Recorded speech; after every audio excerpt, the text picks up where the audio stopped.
Hey guys, before we start this video, I know I said I would be reviewing Gravity Falls um, in seasons, but honestly, the episodes or descriptions are way too long for me. It would probably take like 2 hours or more, maybe even 3 hours to review all 20 episodes in one video. So I'm going to be reviewing them episode by episode because each description is pretty long. Alright, so let's get started. So today we'll be reviewing the episode Tourist Trapped. So let's get started. 12-year-old twins Dipper and Mabel Pines arrive to spend their summer break with their great uncle Sam Pines, known to the twins as Grunkle Stan, in the remote town of Gravity Falls, Oregon. Dipper describes Gravity Falls as a sleepy town.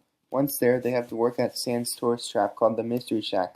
While hanging signs advertising the shack in the spooky part of the woods, Dipper finds a metal hollow tree. Inside he finds an electronic device. It looks very old and has one of its two wires severed. After Dipper fiddles with some switches, a trapdoor opens up in the ground, startling Gompers, who was standing close to the hidden opening. Inside, hold on. Inside, where was I? Sorry, I lost my spot. Inside, Dipper finds a mysterious journal with facts and notes about Gravity Falls creatures that hint to an even greater cover-up hidden within the town's wondrous past and present. Dipper then believes that Mabel's new boyfriend Norman is a zombie when he starts acting strangely and resolves to gain some evidence after having a conversation with Seuss. I like Seuss. When Mabel is with Norman, Norman eventually reveals to her that he was actually a gnome named Jeff, standing on top of a few other gnomes. Dipper asks Wendy if he can use the mystery cart to save Mabel, convinced that she'll be eaten by Norman, still presumed to be a zombie. Wendy gives him the keys and tells him to try not to hit any pedestrians. As Dipper drives the mystery cart to save Mabel, Seuss gives Dipper a shovel for the zombie and a baseball bat in case he sees any piñatas. Dipper drives the mystery cart into the forest to rescue Mabel from the gnomes. Dipper takes the mystery cart and finds them in the forest. After a gnome vomits rainbows, Dipper questions what the heck is going on. He gets hissed at by Norman, and Mabel explains that Norman turned out to be a bunch of gnome jerks. Dipper realizes that it was way off and checks the journal, only to see that there is no known weaknesses for the gnomes. The gnomes tie Mabel to the ground. Sorry, take up a little. Jeff begins to explain that this is a big misunderstanding, telling him that she's not in danger. She is going to marry all 1,000 of us and become our gnome queen for all eternity. Dipper commands them to release Mabel. Jeff begins to explain that Dipper won't be able to stop them because they are a powerful race, but Dipper interrupts him in mid-sentence, chucking him to the side with the shovel. He then uses the shovel to free Mabel from the ground, and they begin to drive back to the mystery shack. Once Jeff and the gnomes realize that Dipper and Mabel are getting away, they assemble together, becoming one big monster gnome. Mabel worries that they will catch up to them, but Dipper isn't because gnomes have tiny legs. They then realize that the gnomes formed a big monster controlled by Jeff. The monster begins to chase after Dipper and Mabel.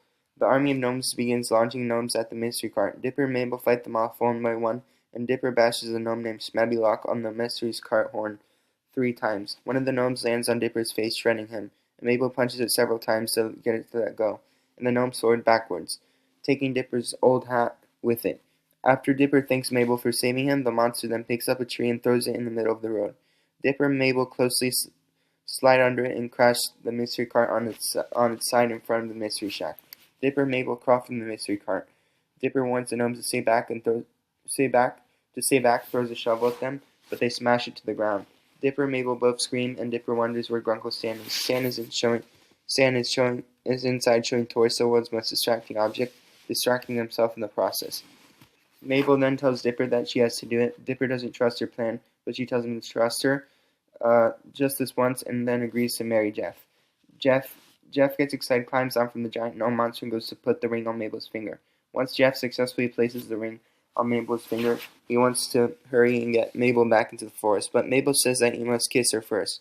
Jeff puckers up, but to his surprise, Mabel uses a leaf blower against him. Eventually, Mabel sucks and shoots Jeff out of the leaf blower for revenge because he lied to her and broke her heart and messed with Dipper. As he flies through the air, he crashes into the gnome monster and says that he will have his revenge. Without their leader, the rest of the gnomes are confused as to what they should do next. Mabel then begins blowing them with the leaf blower, forcing them back into the forest. One of the gnomes gets caught in the plastic from a six-pack soda and is carried away by gompers.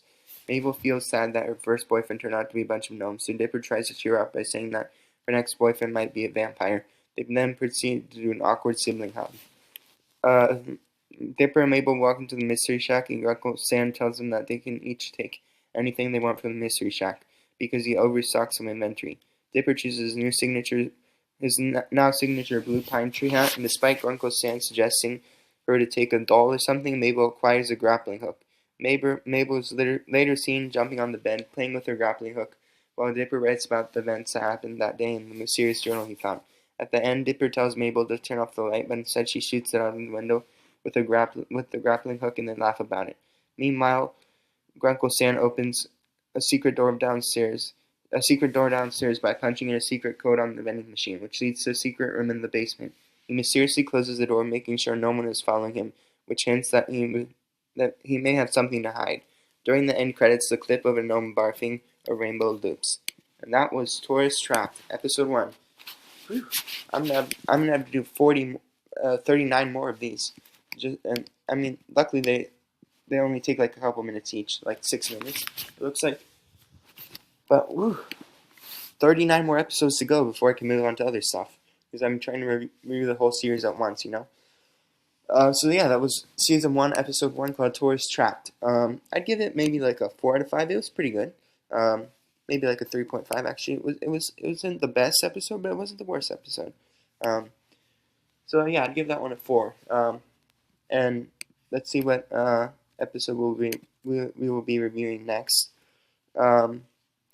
Next, we will be reviewing The Legend of the Gobblewonker.